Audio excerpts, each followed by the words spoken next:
nous pouvons travailler à essayer de sauvegarder ce qui nous reste, le peu qui nous reste de forêt, sans pour autant entamer le potentiel du Congo. En travaillant avec le Congo, et nous saluons la nouvelle dynamique au Congo, parce que c'est ça qu'il faut faire en Afrique, que chaque pays africain s'organise pour que les matières premières issues de son sol soient transformées, en tout cas de manière primaire ou de manière définitive, soient transformées sur son sol. Le Congo a pris cette résolution d'interdire l'importation du bois brut. Et c'est une très bonne chose. Dans les axes de coopération que nous envisageons, il est possible que des Sénégalais, que le secteur privé sénégalais puisse aller investir au Congo pour traiter du bois et même aller vers la transformation la plus aboutie, notamment dans le domaine du mobilier, dans le domaine des contreplaqués et tout ce que vous voulez.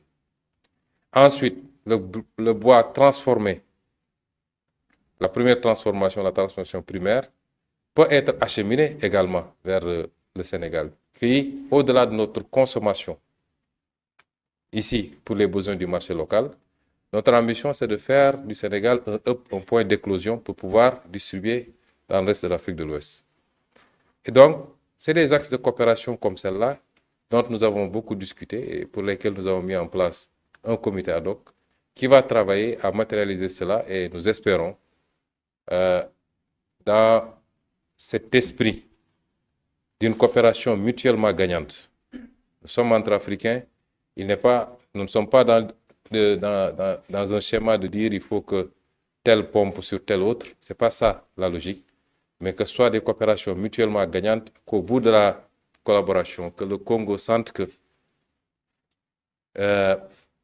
il a gagné beaucoup plus dans ce schéma de coopération que dans les schémas extraversés vers peut-être l'extérieur, et que le Sénégal également sente qu'il a beaucoup plus gagné quand il travaille avec le Congo que quand il exporte de très loin le bois dont il a besoin, au-delà de ses besoins qu'il ait pu servir de courroie pour acheminer du bois congolais dans le reste de l'Afrique de l'Ouest.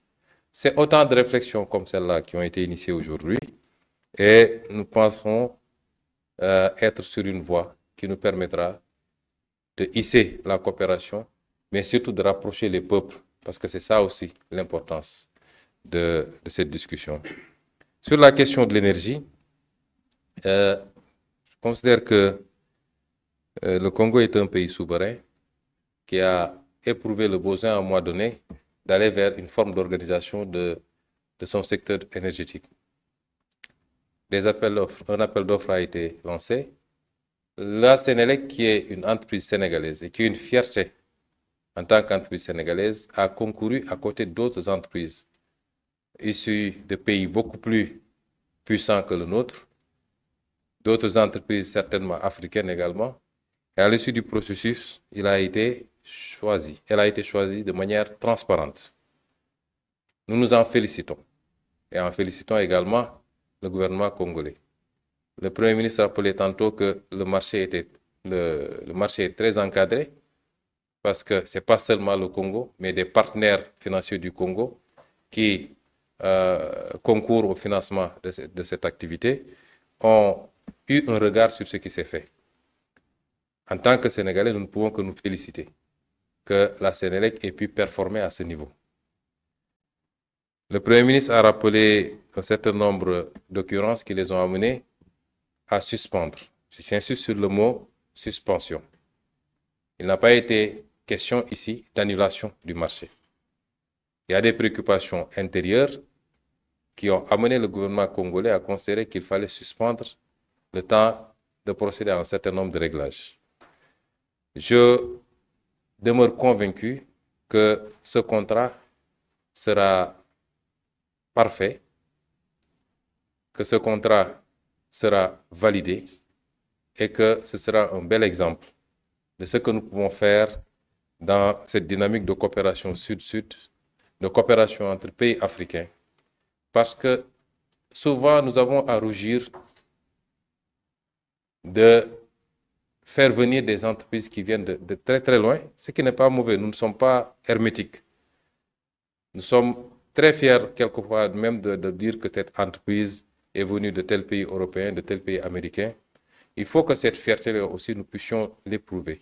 Le Sénégal est un pays ouvert. Il y a des entreprises de beaucoup d'autres nationalités africaines, comme je l'ai rappelé tantôt à M. le Premier ministre, qui officient au Sénégal, qui gagnent des marchés importants, qui y travaillent.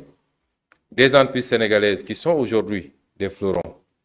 Je veux citer par exemple la Sonatel qui aujourd'hui est présente dans au moins, en plus du Sénégal, 3 autres pays africains. Des entreprises sénégalaises également ambitionnent d'aller à la conquête de marchés africains.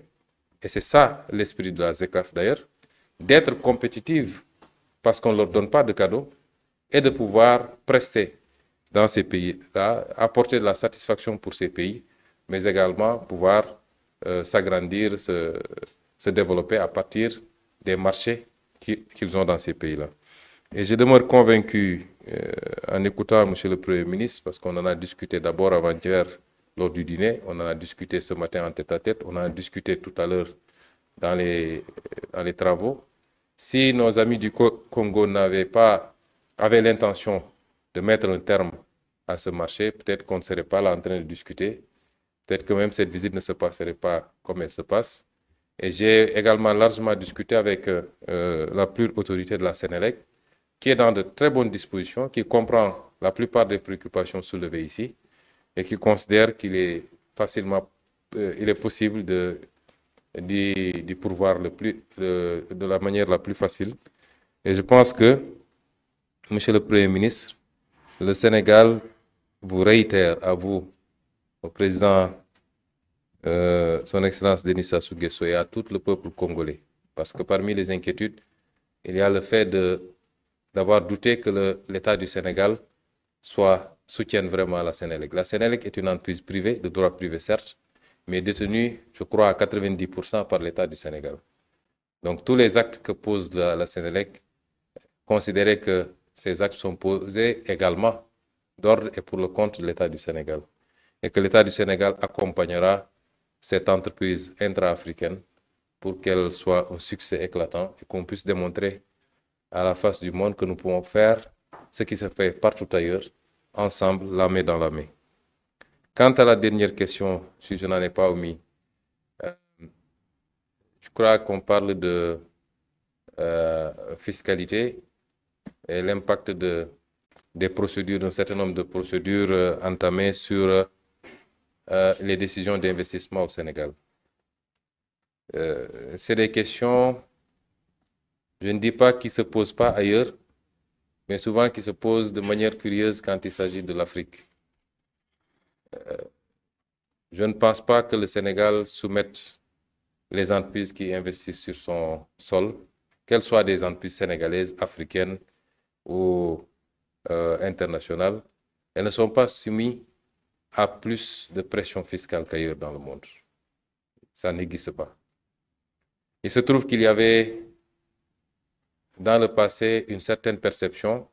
Je ne dis pas que c'est toutes les entreprises, il faut qu'on se comprenne bien, mais une certaine perception facilitée également par les pratiques internes, par les complicités internes, par les mauvais comportements dans les administrations, mais également des autorités politiques, qu'on pouvait venir investir dans nos pays, engranger les gains les plus importants et repartir tranquillement sans honorer ses obligations fiscales.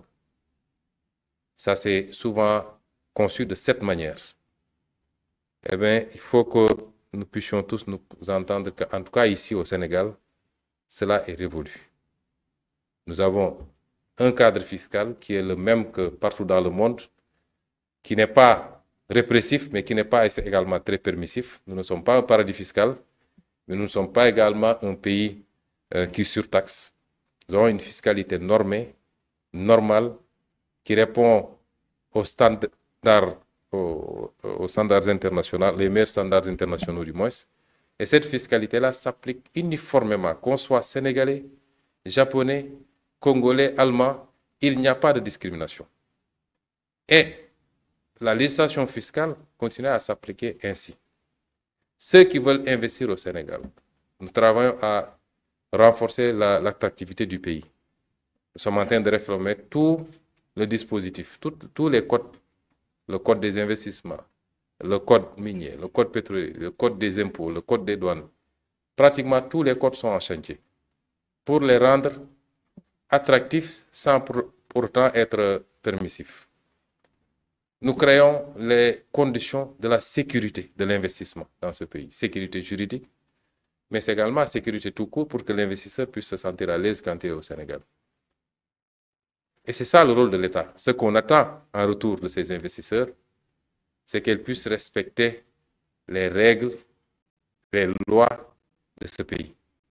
Qu'ils puissent travailler, investir, créer des emplois, payer des impôts. Ce qu'ils ont, après tout ça, comme gain, ils peuvent l'amener où ils veulent. Ce n'est pas ça le problème.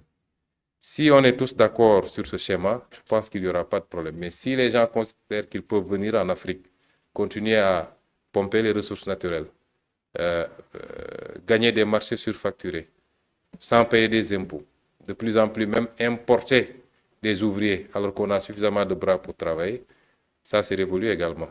Et nous ne pourrons pas l'accepter. Et le chantage de l'investissement contre l'aveuglement fiscal ne marchera pas au Sénégal. Je vous remercie. Excellence, Anatole Koulibaly-Bokosso. Merci beaucoup, Premier ministre Ousmane Sonko. Vous avez répondu à toutes les questions, effectivement. Merci beaucoup.